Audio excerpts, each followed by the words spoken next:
border communities with several organizations. You know, we're here in support of each other, and several community members that are devastated at what's happening here at the border.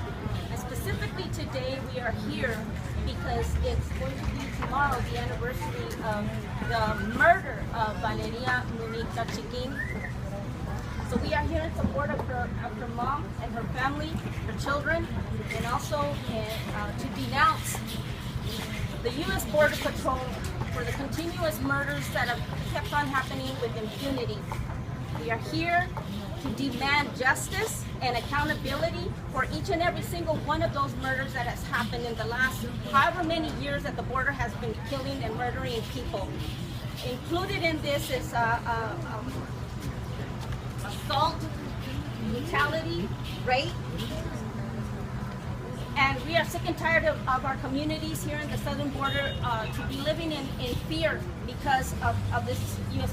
Customs Border Patrol. It's gone on without any kind of accountability, and so we're here to denounce that the U.S.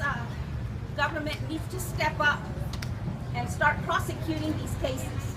Start getting these justice for these families that are here that have not been able to have any peace in their lives. The loss of a loved one is the most painful feeling in the whole wide world, yes. Especially at the hands of brutal force, unjustified lethal force. So we are here in support of these families. We're sick and tired of being here. We're sick and tired of coming back each and every single time that we come here. It's heartbreaking, it's heart-wrenching. It's heart-wrenching for me as a community member, but it's even more devastating for the families. We need to be here to support them. And we need the rest of our communities to join us in solidarity to be able to get some kind of justice for these families. Impunity is we've had enough of it. We've had enough of it. We're sick and tired of it. None of these families here ever thought that they were going to be victimized, that their family members were ever going to be victimized. You go about your day thinking that everything's going to be okay. You don't realize, or you don't understand, you don't think that one of your family members is going to be murdered in the street. In cold-blooded murder. What happened to Valeria Munique Tachiquin was an overkill. She was shot 10 times. 10 times at close range. How many of us could even deal with that kind of pain? I have questions. I have many questions to ask the United States Customs Borders Agency. One of them is, for all of them that are here, and if they can hear me, how do you sleep at night? How do you go to bed at night knowing that one of your co-workers was guilty of this?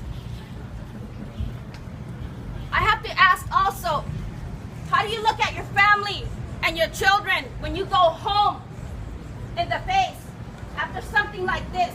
Because several of them are back here at work. Ever since I came here the first time for the murder of Anastasio Hernandez Rojas, after hearing the voices and Anastasio's cries for help, after seeing the video, after seeing his mom, his wife, her children, it was traumatizing. It was traumatizing to see that. It's traumatizing every time I hear the screams. And I think that, how is it possible that those people, those Border Patrol agents that were standing around did nothing to stop the brutality until he was practically dead? And I have to ask you, how can you live with yourselves? How can you live in your family homes and look at your family and your children every single day?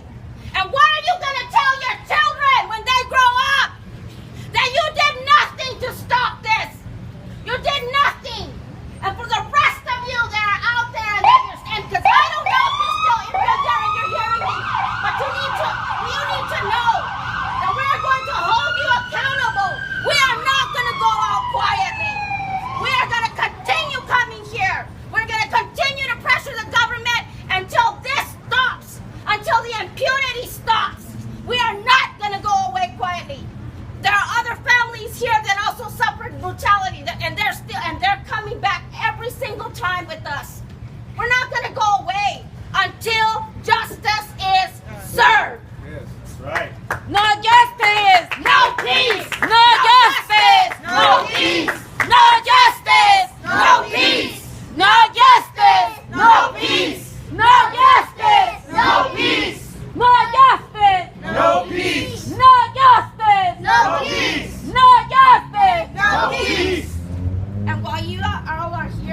would really appreciate if you would let these other families, because they're also here to demand justice for their families, because today their murderers have not been held accountable either.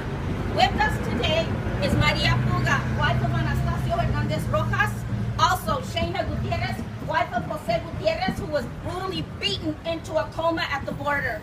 And we would really like for you to stay with us until they have a voice, until their voices are heard. Because we're also here in defense and to demand justice for their families as well.